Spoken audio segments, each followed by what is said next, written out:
Salam jumpa, bertemu kembali dengan channel Trijoko Metro.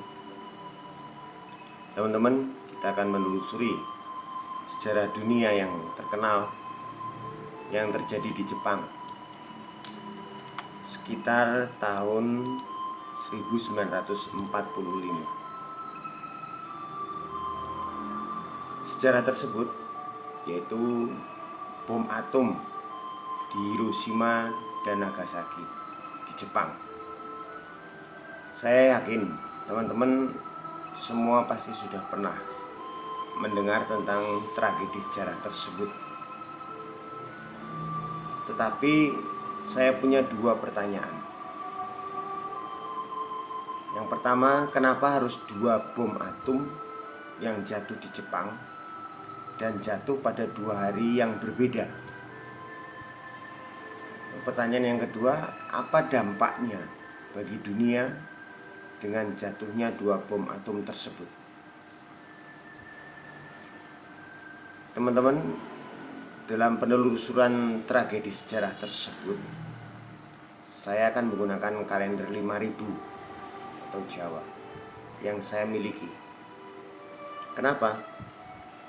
Karena saya ingin menyelaraskan info sejarah dengan kalender 5000 ini. Selain itu, kalender 5000 mampu memberi info lebih tentang hari-hari di masa lampau. Tentunya saya akan kesulitan bila menggunakan kalender biasa, sebab kalender tahun 1945 sangat sulit ditemukan dan saya tidak memilikinya. Teman-teman, penelusuran sejarah akan saya mulai dari tanggal jatuhnya kedua bom atom tersebut di Jepang. Mari kita mulai. Teman-teman, inilah data tentang bom atom yang meledak di Jepang. Bom atom pertama tanggal 6 Agustus 1945, bom atom kedua tanggal 9 Agustus 1945.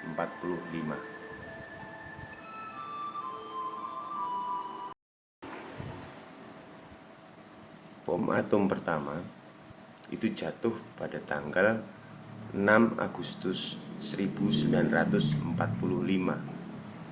dan bom atom kedua itu jatuh pada tanggal 9 Agustus 1945. Di sini yang kita pertama kali cari adalah bulan Agustus dulu.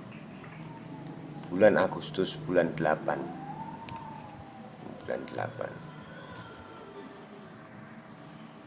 Bulan Agustus 1945, berarti 19 dan 45.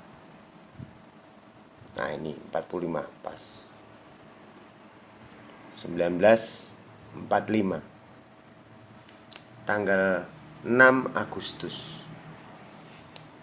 Tanggal 6 Agustus. 6 Agustus. Jatuh pada hari Senin, tepatnya Senin Kliwon. Dan bom atom yang kedua tanggal 9 Agustus. Tanggal 9 Agustus jatuh pada hari Kamis Pon.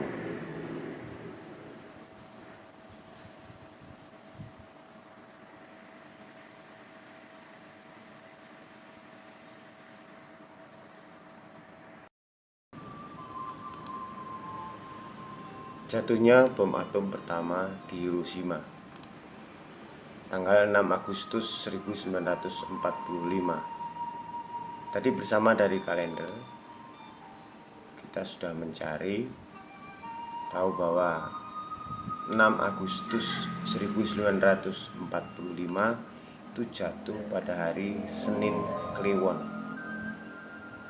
Ya, Senin Kliwon.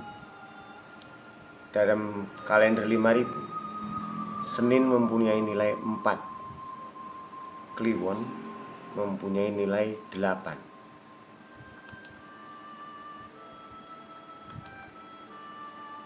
Lalu nilai atau kondisi dari tanggal 6 Agustus 1945 yang jatuh pada hari Senin Kliwon tadi, karena 4 ditambah 8 itu adalah 12 ya, maka nilai Senin Kliwon itu adalah pada kondisi lungguh. Mungkin teman-teman bertanya, Sri itu apa? Lungguh itu apa? Dunyo atau gedong itu apa? Lara itu apa? Pati itu apa? Ya. Teman-teman, di sini Sri itu bisa kita artikan raja, kejayaan, kekayaan, kebebasan, kemakmuran, sukacita. Dan lungguh itu bisa diartikan kedudukan, posisi, status, pangkat, kuasa, atau kehormatan. Dan dunyo itu berarti dari uang atau harta, kemewahan, warisan, atau hal-hal yang bersifat duniawi. Lalu lara itu bisa diartikan sakit atau masa kesulitan, prihatin, atau masa yang sulit gitu. Dan untuk pati itu bisa diartikan atau bisa berarti mati, terpuruk, menderita, miskin, atau masa yang berat. Nah, tadi Senin Kliwon jatuh pada kondisi lungguh, yang bisa kita artikan adalah kedudukan, posisi, status, pangkat, kuasa, atau kehormatan. Sehingga arti dari jatuhnya Little Boy atau bom atom pertama pada tanggal 6 Agustus 1945 itu, pada tanggal 6 Agustus 1945 yang jatuh pada hari Senin Kliwon dan mempunyai nilai 12, maka di sini berarti lungguh.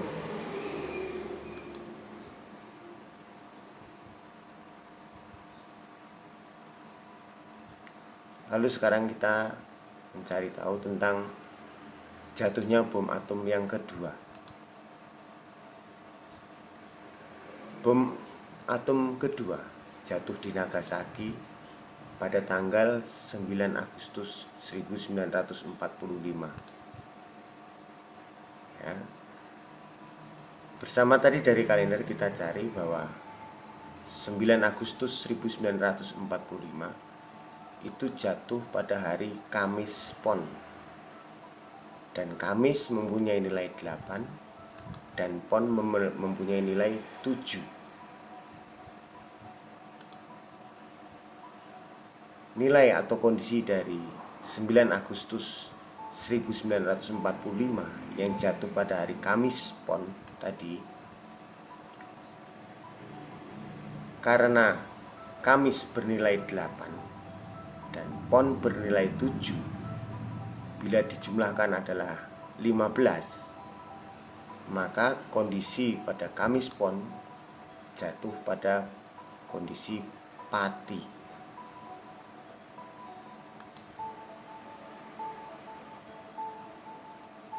Ya,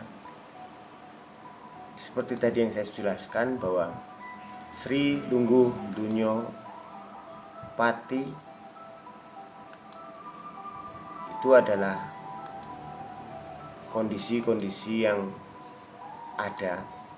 Dan untuk kondisi pati itu tadi mati, terpuruk, menderita, miskin, atau masa yang berat.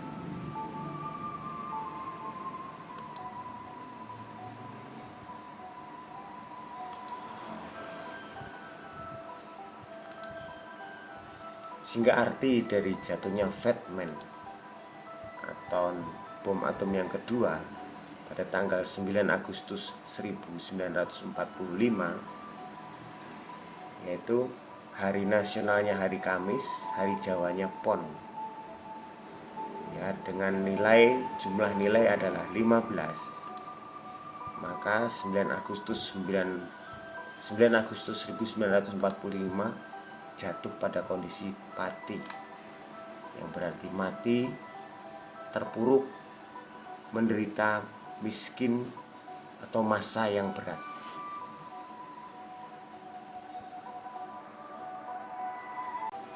Teman-teman, dari penelusuran kita tadi, kita dapatkan data bahwa bom atom yang jatuh di Hiroshima pada tanggal 6 Agustus 1945 itu jatuh pada hari Senin Kliwon pada kondisi lungguh. Bom atom yang kedua dijatuhkan di Nagasaki pada tanggal 9 Agustus 1945 yang jatuh pada hari Kamis Pon pada kondisi pati. Bom atom pertama pada kondisi lungguh itu merupakan ejawantah atau perwujudan dari tentara sekutu yang kala itu menjadi pemimpin atau yang memiliki kuasa atau yang mempunyai kedudukan untuk menghentikan Perang Dunia Kedua. Kondisi lungguh pada sekutu juga dikuatkan dari data sejarah yang saya dapat dari internet, yaitu data sejarah yang pertama, Amerika Serikat menjatuhkan bom dengan persetujuan dari Britania Raya, sebagaimana tertuang dalam perjanjian Quebec. Artinya, Amerika dan Inggris atau tentara sekutu itu yang berada pada kondisi lungguh. Data sejarah kedua, yaitu bersama Britania Raya dan Tiongkok, Amerika Serikat meminta pasukan Jepang menyerah dalam deklarasi Potsdam pada tanggal 26 Juli 1945,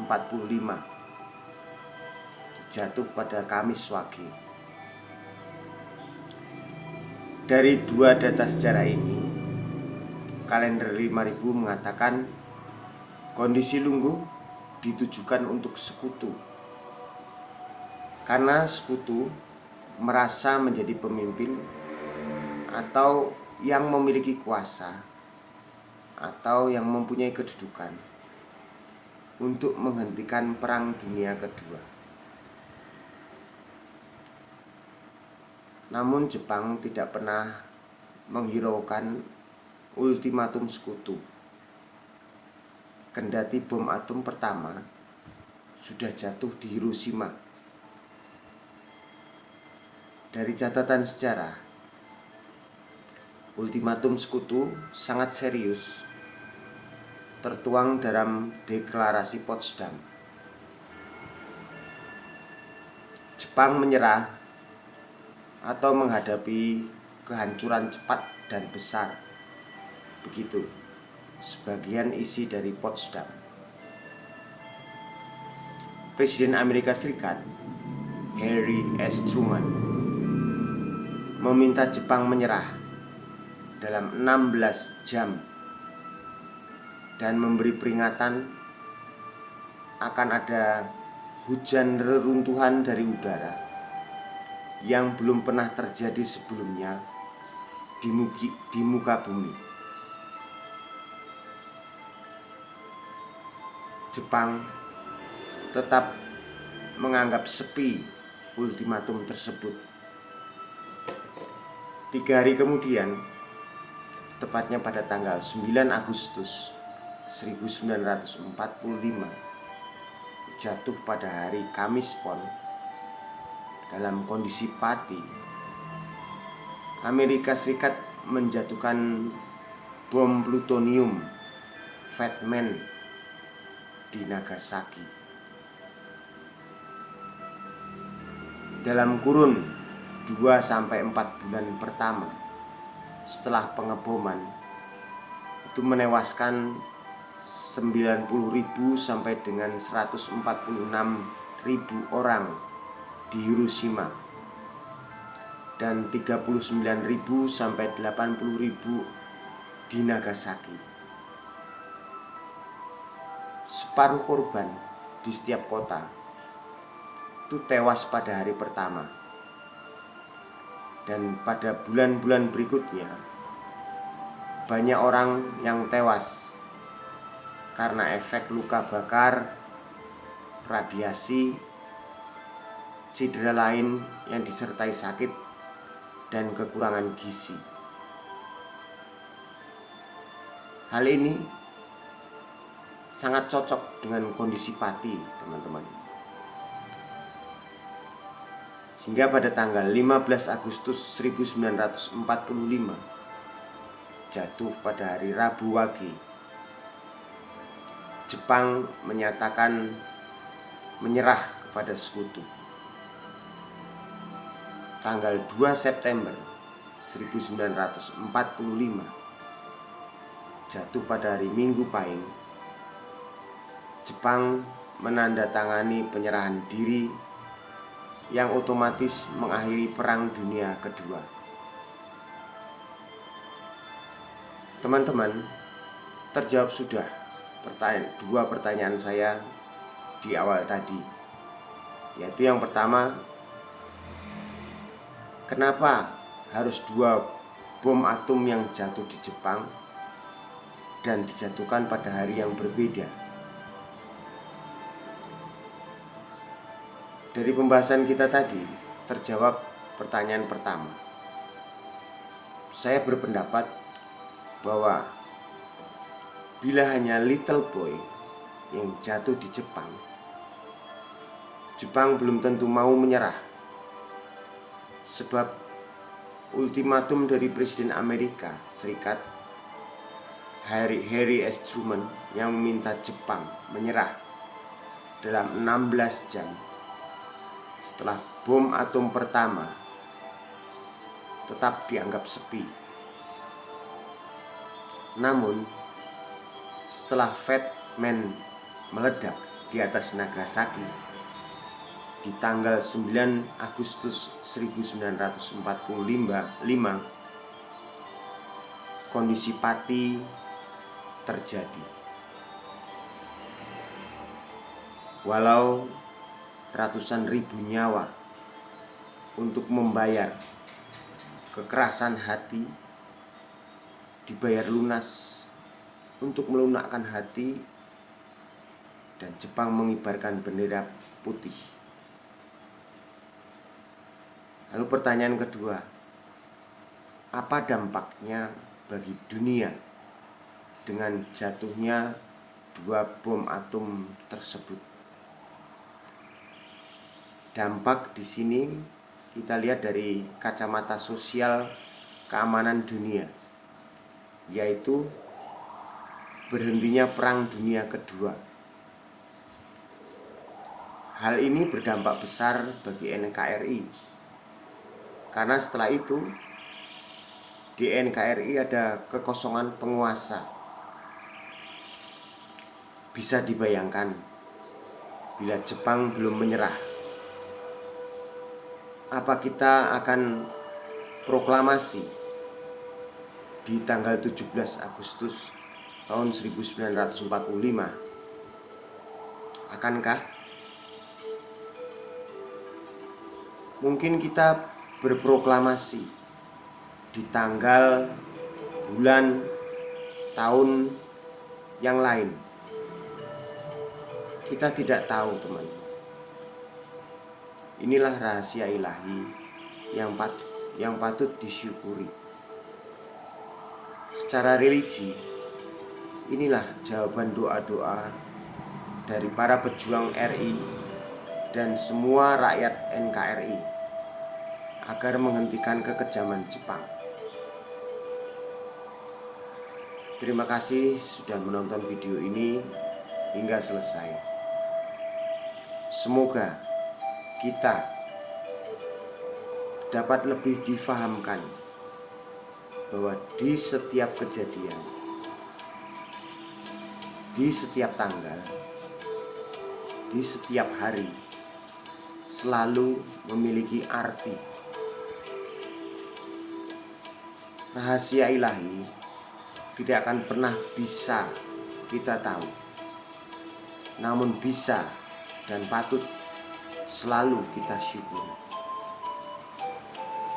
Salam damai, salam kebaikan.